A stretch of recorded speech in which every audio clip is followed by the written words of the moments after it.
വാർദ്ധക്യം സുരക്ഷിതമാക്കാൻ പര്യാപ്തമല്ല. പിന്നെയുള്ളതോ വാർദ്ധക്യ പെൻഷനാണ്.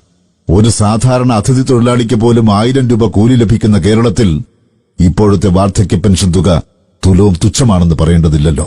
പിന്നെ എന്താണ് പരിഹാരം?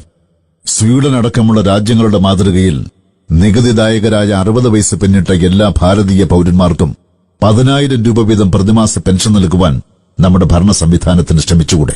അത് നടപ്പാകുന്ന പക്ഷം പ്രവാസിയുടേതെന്നല്ല, ഇന്ത്യയിലെ കർഷകരുടെയും കൂലിപ്പണിക്കാരുടെയും അസംഘടിത മേഖലയിൽ പണിയെടുക്കുന്നവരുടെയും ജീവിതം കൂടുതൽ സുരക്ഷിതവും സുന്ദരവുമായി തീരും. മാന്യമായ പെൻഷൻ എന്നത് മുൻ ഗവൺമെന്റ് ജീവനക്കാർക്ക് മാത്രമുള്ള സൌഭാഗ്യമാണെന്ന ചിന്താഗതി മാറേണ്ടതല്ലേ? കേരള ജനതയുടെ 5% താഴെയാണ് സർക്കാർ ജീവനക്കാരും പെൻഷൻകാരും.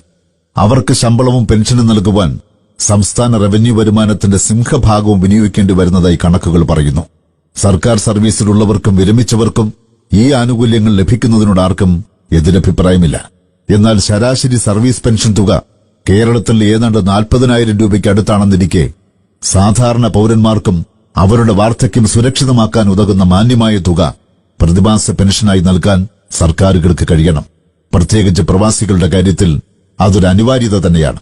അനാവശ്യ തസ്തികകൾ വെട്ടിക്കുറച്ചും വകുപ്പുകൾ ലയിപ്പിച്ചും ശമ്പളഘടന പുനർനിർണയിച്ചും കൃത്യമായൊരു സാർവത്രിക പെൻഷൻ ഫണ്ട് നമ്മുടെ നാട്ടിലും സജ്ജമാക്കാവുന്നതല്ലേ?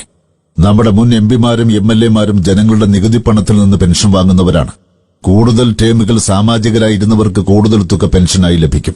ഇവരുടെ ശമ്പളവും പെൻഷനും കാലാനുസൃതമായി പരിഷ്കരിക്കാൻ ആരും ഓർമ്മപ്പെടുത്തേണ്ടതില്ല. സർക്കാർ ജീവനക്കാരുടെ ശമ്പള പെൻഷൻ പരിഷ്കരണവും മുറപോലും നടക്കാറുണ്ട്. ജീവിത ചെലവുകൾ ഏറുമ്പോൾ ഇത്തരം പരിഷ്കരണം അനിവാര്യമാണ്. പക്ഷേ പരിഷ്കരണവാദികൾ ഒന്നോർക്കണം, വായും വയറും സാധാരണക്കാരനുമുണ്ട്. വാർദ്ധക്യത്തിൽ അവന്റെ മുച്ചാൻവയറ് നിറയ്ക്കാനുള്ള ഒരു തുക പെൻഷനായി നൽകാത്തിടത്തോളം ഒരു വിഭാഗം മാത്രം പെൻഷൻ എന്ന സൌഭാഗ്യം അനുഭവിക്കുന്നത് ഭൂഷണമാണോ? മുൻ സാമാജികനും മുൻ സർക്കാർ ഉദ്യോഗസ്ഥനുമൊപ്പം മുൻ പ്രവാസിയും മുൻ കർഷകനും മുൻ കൂലിവേലക്കാരനും പെൻഷൻ ലഭിക്കുന്ന തരത്തിൽ അധികാരികൾക്ക് മാറി ചിന്തിക്കാൻ കഴിയട്ടെ. എല്ലാവരും തുല്യരാകുന്ന ഒരു വാർദ്ധക്യം നമ്മുടെ നാട്ടിലും സംജാതമാവട്ടെ. മാതാപിതാക്കൾക്കൊരു സ്ഥിര വരുമാനമില്ലെങ്കിൽ അവരെ ഒരു ബാധ്യതയായി കാണുന്ന ഒരു കാലഘട്ടത്തിലാണ് നാം ജീവിക്കുന്നത്. എന്നാൽ സർക്കാർ നൽകുന്ന മാന്യമായൊരു പെൻഷൻ കയ്യിലുണ്ടെങ്കിൽ ഏതൊരാളുടെയും വാർദ്ധക്യം അർത്ഥപൂർണമാകും, അഭിമാനപൂർണമാവും.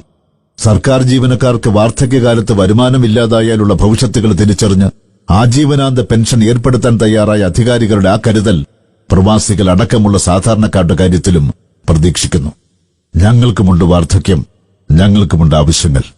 ഇന്നല്ലെങ്കിൽ നാളെ എല്ലാ പൌരന്മാർക്കും സാമ്പത്തിക സുരക്ഷിതത്വമുള്ള ഒരു വാർദ്ധക്യം വന്നു ചേരുമെന്ന് നമുക്ക് പ്രത്യാശിക്കാം.